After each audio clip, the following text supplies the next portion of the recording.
Buenas tardes, señoras y señores. Comencé a estudiar su excelente idioma durante la pandemia. Quiero hacer mi discurso en español, pero prefiero ahorrar tiempo y por tanto hablaré en inglés. Gracias a todos por su apoyo y amistad.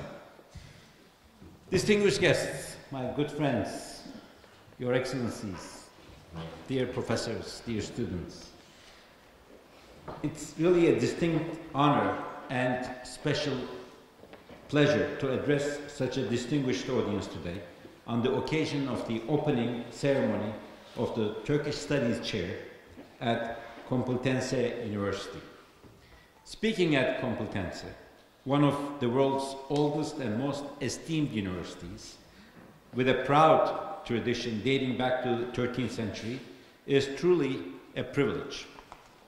I extend my heartfelt congratulations on the establishment of the Turkish Studies Chair and wish it enduring success in all its scholarly endeavors.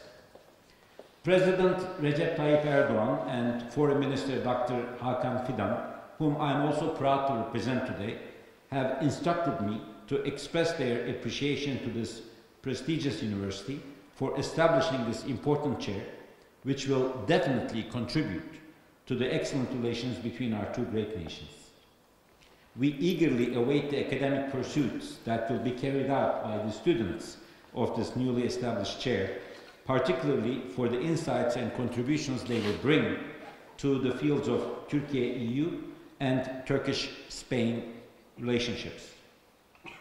I would like to thank and congratulate the UCM Rector and Vice Rector, the Dean of the Faculty of Political Science and Sociology, members of the board, and the Chairwoman, Professor Quintanilla and Dr. Leticia Dosh for their contributions to the establishment of this chair. This would not be possible without their determination. Furthermore, I would like to congratulate the Turkish ambassador here in Madrid, my good friend for almost 3 decades, Her Excellency Nüket Küçükel, and the Spanish ambassador in Ankara, Her Excellency Cristina Latorre, for their valuable support to this project and for their efforts to strengthen Turkish-Spanish bilateral relationship and the multilateral Turkey-EU cooperation. I would also like to thank my friend, Member of European Parliament, Mr. Nacho Sanchez Amor, who is also the rapporteur for our country, for his presence today. We are happy to be at your university, Nacho, where you graduated. Nacho and I, we may disagree on some issues, some aspects, but we are both committed to strengthening Turkish-EU relations because it is the right thing to do for our respective future generations. On the eve of May 9th, it's also fitting to commemorate Europe Day, a celebration of the rebirth of peace, prosperity and unity in Europe, and a testament to the enduring vision behind the European Union. I've always advocated that the EU is the greatest peace project in history. In a continent which had a history dominated by conflict and wars, the formation of the European Union has brought about an era of peace and prosperity. Not once have EU member states ever exchanged fire. As a matter of fact, today we are celebrating, as my good friend Leticia said, the 80th anniversary of the end of the Second World War. Yet to expand this continental project into a global peace initiative unquestionably requires Turkey's inclusion and involvement. Ladies and gentlemen, we gather here at a time of profound transformation in international landscape, which naturally affects the dynamics of Turkish-EU relations. Europe stands at a crossroads. European Union faces a world where established economic and political certainties are giving way to new realities. Global competition, security threats, technological disruption, and demographic pressures are intensifying. In this context, enhancing its global influence through renewed policies and reinforced partnerships has become one of EU's foremost strategic objectives. Initiatives such as the Competitiveness Compass and the White Paper on European Defence demonstrate this ambition. The competitiveness compass rightly highlights the urgency of strengthening Europe's economic edge. The white paper, on the other hand, underscores the necessity of building strategic autonomy in security and defense. Similarly, the Letta and Draghi reports on future of single market and European competitiveness deliver a common and critical message. The EU must evolve strategically, strengthening both its internal resilience and external influence. It must become a geopolitical actor in its own right. Within this framework, enlargement stands not merely as a policy choice, but as a geopolitical imperative for the future of the Union. A credible, consistent, and fair enlargement policy will be the best strategic investment in Europe's peace, security, and stability. A successful enlargement will enhance the EU's geostrategic relevance. However, to become a truly global player with new members, the EU must address a fundamental question. Will it remain a homogeneous group of nation-states, or will it embrace diversity within unity? The EU cannot fulfill its global aspirations if it retreats into traditional nation-state reflexes and becomes an inward-looking fortress Europe. At present, the EU risks being trapped between internal political dynamics and increasingly volatile external environment. The rise of identity-based politics and populism, where short-term electoral gains take precedence over long-term strategic thinking, threatens to undermine Europe's ability to act decisively and geostrategically. If the European Union is to navigate the coming decades successfully, it must liberate itself from these vicious circles. It must think bigger and act bolder. Ladies and gentlemen, today the future of Europe is inseparably linked to the broader concept of security, extending beyond armies and borders to encompass energy, trade, technology, and the very fabric of society. Security and stability are not just foundational pillars, they are the launching ground for Europe's next great chapter. To shape that future, three essential pillars must guide our path: cooperation, strategic foresight, and mutual respect. The first pillar, cooperation. No nation can address today's global and regional threats alone.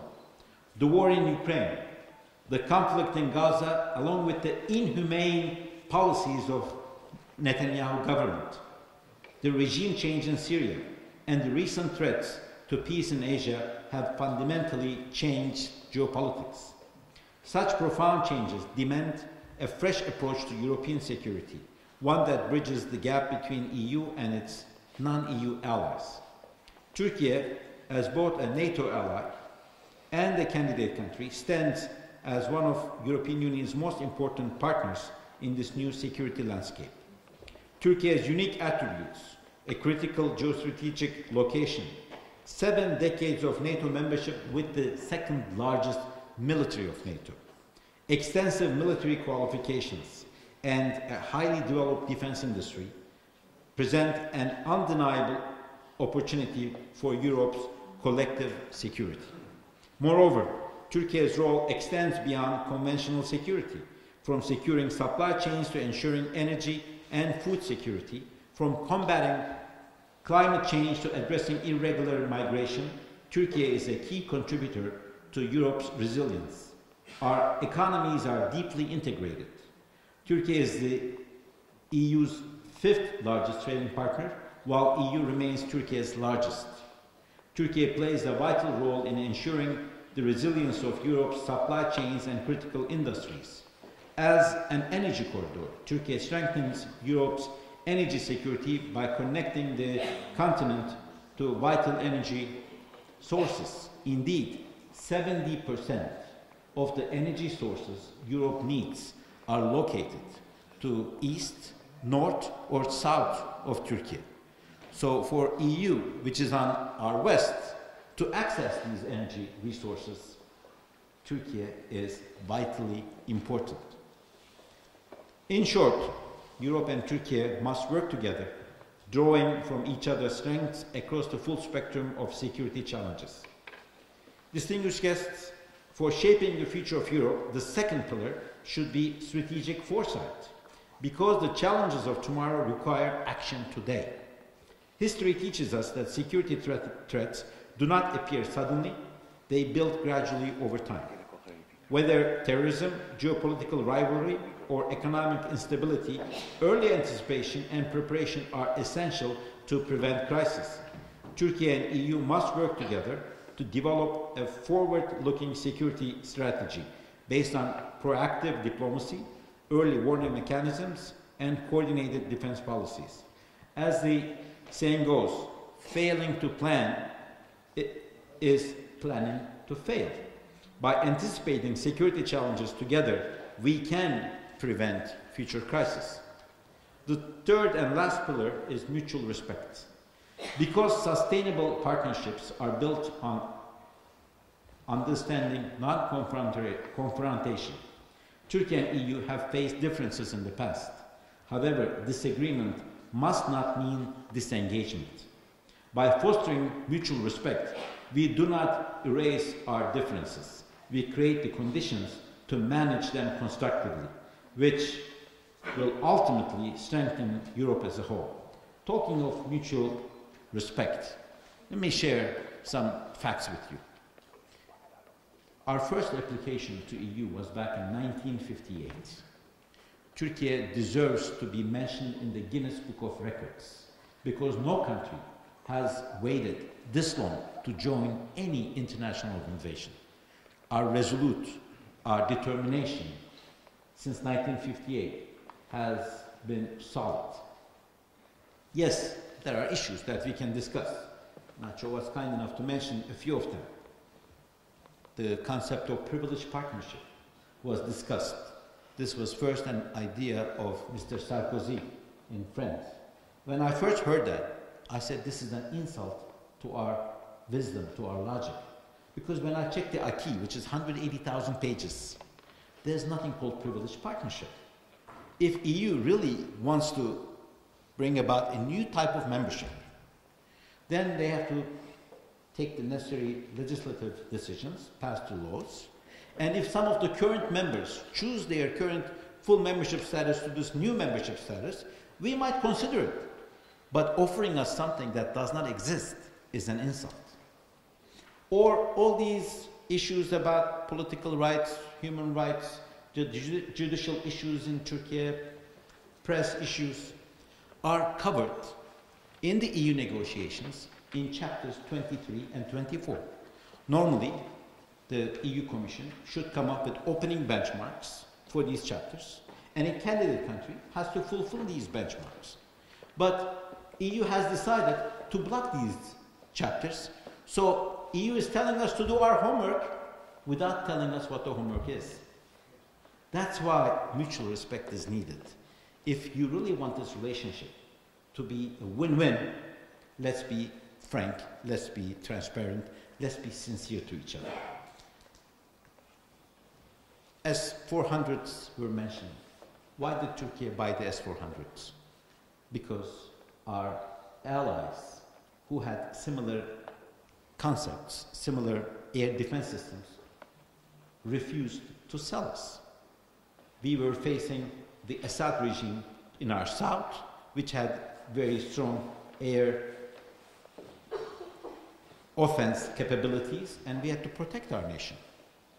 So we went shopping, and we found a deal.